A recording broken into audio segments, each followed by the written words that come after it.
नमस्कार मेरे प्यारे साथियों, स्वागत है आपका मोनो अकेडमी में। तो आज हम पढ़ेंगे हड़प्पा सभ्यता। जैसा कि मैंने कल कहा था, क्योंकि आपका कल गुप्तोत्तर काल समाप्त हो गया था, जिसमें हमने हर्षवर्धन, चालुक्य और पल्लव पढ़े थे। तो हमारे यानी कि 2 चैप्टर रह गए हैं, हड़प्पा वाला और एक पाषाण काल वाला। तो आज हम पढ़ेंगे हड़प्पा सभ्यता। और यदि आप मेरे चैनल पर नए हैं तो मैं आपको बता दूं, मैंने बीटेक मैकेनिकल इंजीनियरिंग से की है और एमए में हिस्ट्री, और मैं असिस्टेंट कमांडेंट के इंटरव्यू तक गया हूं। तो चलिए शुरुआत करते हैं हड़प्पा सभ्यता की। इसे सिंधु घाटी की सभ्यता भी कहते हैं और कांस्य युगीन सभ्यता भी कहते हैं, क्योंकि इसमें कांसे का प्रयोग हुआ था। तो अब देख लेते हैं कि उस समय जो प्राचीन सभ्यता थी कौन कौन सी थी। हड़प्पा सभ्यता वो कई नदियों के किनारे बसी हुई थी, और मेसोपोटामिया की सभ्यता वो दजला फरात नदी के किनारे, और मिस्र की सभ्यता नील नदी के किनारे। और जो हड़प्पा सभ्यता है उसकी लिपि है चित्राक्षर, यानी कि उस पर चित्र बने हुए हैं। और मेसोपोटामिया की सभ्यता की कीलाक्षर, और मिस्र की सभ्यता की हैरोग्लिफ। और जो हड़प्पा सभ्यता की लिपि है वो अभी तक पढ़ी नहीं गई है। और अब देख लेते हैं कि हड़प्पा सभ्यता से इम्पोर्टेंट जो स्थल हैं उनके बारे में, ये क्योंकि ये हर बार एग्जाम में पूछे जाते हैं। और हड़प्पा सभ्यता से संबंधित लगभग 1500 से अधिक स्थलों का पता चल चुका है। और जो आज का पाकिस्तान है उसकी तुलना में भारत में अधिक बस्तियां थी, क्योंकि पहले तो पाकिस्तान भारत में ही था, तो इसलिए आज के पाकिस्तान की तुलना में भारत में अधिक बस्तियां थी। और अगर राज्य की बात करें तो सबसे अधिक गुजरात में। यह सभ्यता मिस्र की सभ्यता से 20 गुना बड़ी, और मिस्र एवं मेसोपोटामिया के कुल क्षेत्रफल से 12 गुना बड़ी थी, यानी कि दोनों सभ्यताओं को मिलाकर उनसे भी 12 गुना बड़ी थी। क्योंकि जैसे कि आप सभी जानते हैं उस टाइम पे अफगानिस्तान भी भारत का हिस्सा था, तो उसमें अफगानिस्तान भी शामिल था। और फैलाव का आकार इसका पान के आकार का या त्रिभुजाकार था। ये भी क्वेश्चन पूछा गया है कि सिंधु घाटी की सभ्यता का जो आकार है वो किसके आकार का है, या तो पान के पत्ते के आकार का या फिर त्रिभुजाकार। तो अब देख लेते हैं इम्पोर्टेंट जो स्थल हैं। जैसे कि अगर हम अफ़गानिस्तान की बात करें तो अफ़गानिस्तान में है मुंडीगक एवं सोरतुगई। ये वैसे इम्पोर्टेंट है नहीं, जो भारत के हैं आपको वो याद करने हैं, वो भी मैं आपको केवल इम्पोर्टेंट बताऊंगा। फिर भी मैंने जो मेरे नोट्स हैं, जो मैंने अपने कोचिंग के नोट्स, एनसीईआरटी की किताब और तमिलनाडु की हिस्ट्री की बुक्स और घटना चक्र से मिलकर बनाए हैं, उसमें मैंने इतने सारे स्थल लिखे हुए हैं, मैं आपको फ़ोटो खींचकर दे दूँगा। और सिंध क्षेत्र से हैं जो कि पाक के कब्जे में है।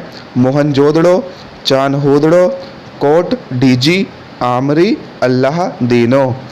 अब आप इसमें आप जो पाक क्षेत्र हैं उसमें ऐसे याद कर लीजिए कि जो जोदड़ो वाले क्षेत्र हैं वो सिंध क्षेत्र में आएंगे। और ये पंजाब जो पाकिस्तान के पास है, पंजाब उसका ये है, उसमें हड़प्पा इम्पोर्टेंट है, हड़प्पा देख लेना इसमें, जो पाकिस्तान वाला पंजाब है।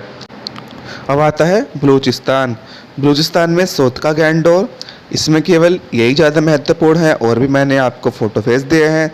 अब आते हैं भारत पर। भारत में सबसे पहले कश्मीर में है मांडा, जो कि अखनूर के निकट है और चिनाब नदी के किनारे है।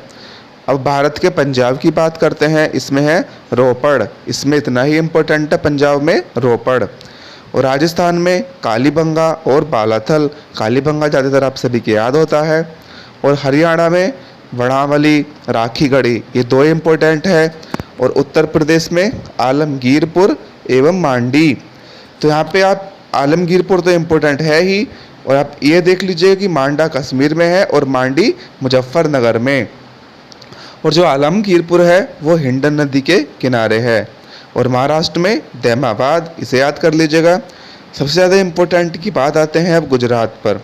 गुजरात में लोथल, रंगपुर, धोलावीरा और रोजीदी, आप इन्हें याद कर लीजिएगा, ये इम्पोर्टेंट हैं। और अब देख लेते हैं कि सिंध क्षेत्र वाले जो स्थल हैं वो किस नदी के किनारे हैं, यानी कि सिंधु घाटी की सभ्यता के जो क्षेत्र हैं वो किस नदी के किनारे हैं। यहाँ से भी क्वेश्चन कई बार आए हैं। आप एक याद कर लीजिएगा, जो सिंध क्षेत्र वाले क्षेत्र हैं वो सभी सिंधु नदी के किनारे स्थित हैं। सिंध क्षेत्र वाले कौन से क्षेत्र हैं? जैसे कि मैंने आपको बताया था, मोहनजोदड़ो, चान्होदड़ो। इसके बाद हड़प्पा, हड़प्पा रावी नदी के किनारे है, और लोथल भोगवा नदी के किनारे, और सोतकाकोह साधिकोर नदी के किनारे। तो आपको महत्वपूर्ण कौन कौन से हैं इसमें? हड़प्पा, लोथल और मोहनजोदड़ो। तो अब देखते हैं कि हड़प्पा सभ्यता का उद्भव किससे हुआ है। कुछ कहते हैं कि मेसोपोटामिया की सहायता से हुआ है, कुछ कहते हैं द्रविड़ सभ्यता के सहयोग से, कुछ कहते हैं आर्य सभ्यता के सहयोग से। ये सभी मान्य गलत हैं, क्योंकि मान्य मत है कि इसका जो उदय है वो अचानक नहीं हुआ है, बल्कि जो नवपाषाण काल में बस्तियाँ थी उसका ही वो क्रमिक उद्भव है। तो अब देख लेते हैं नगर नियोजन के बारे में, जो कि सबसे ज़्यादा महत्वपूर्ण। आने वाले जो टॉपिक होंगे आपके सारे महत्वपूर्ण ही हैं, क्योंकि एग्जामिनर पूछ लेता है कि कौन सा शहर किलेबंदी में है, कौन सा 3 किलेबंदी में है, इस प्रकार से। तो नगर नियोजन 2 भागों में बटे हुए थे, पश्चिमी शहर एवं पूर्वी शहर। तो इसमें केवल हम फैक्ट पढ़ेंगे, और जो पढ़ने वाली चीज़ें मैं फ़ोटो खींच कर डाल दूंगा। तो जो पश्चिमी शहर और पूर्वी शहर थे, लेकिन धोलावीरा, इसमें नगर का विभाजन 3 भागों में हुआ था, अर्थात मध्यवर्ती नगर भी है। इसमें है फिर जो पूर्वी शहर है वो प्राय दुर्गीकृत नहीं होता था, लेकिन कालीबंगा ऐसा शहर था जिसके दोनों शहर अलग अलग घेरे में दुर्गीकृत हैं, और लोथल एवं सुरकोतड़ा के पूर्वी तथा पश्चिमी शहर एक ही घेरे में दुर्गीकृत हैं।